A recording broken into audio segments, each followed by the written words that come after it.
Deutsch lernen durch Hören. Nein sagen.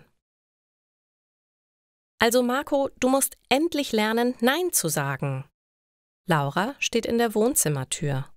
Marco schaut von seinem Buch auf. Gestern Abend haben sich die beiden gestritten. Ein alter Freund kam überraschend zu Besuch. Er kam unpassend, weil Laura und Marco eigentlich den Tatort anschauen wollten. Marco hatte sich aber nicht getraut, ihm das zu sagen. Es ist aber unhöflich, wenn man Nein sagt. Es ist nicht unhöflich, man muss seine eigenen Grenzen verteidigen.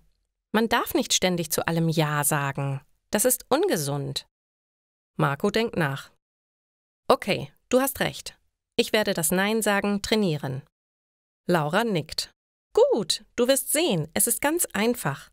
Nur das erste Nein ist etwas ungewohnt. Man muss es üben. Ich koche uns jetzt etwas zum Mittag. Laura macht eine Lasagne. Essen ist fertig. Kommst du? Ja klar.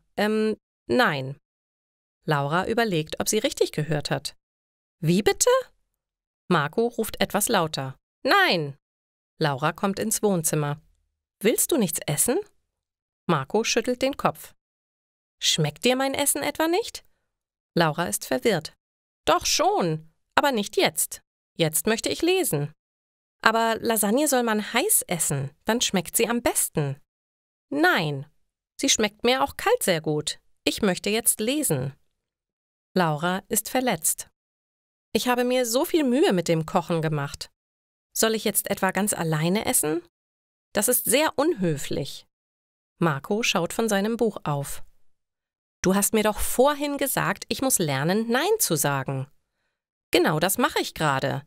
Es ist nicht ganz einfach, aber ich kann es üben. Nein, nein, nein. Laura wird traurig. Aber Marco steht auf und nimmt Laura in den Arm. Er lacht. Alles gut. Ich wollte nur üben. Lass uns mal essen, sonst wird die Lasagne kalt.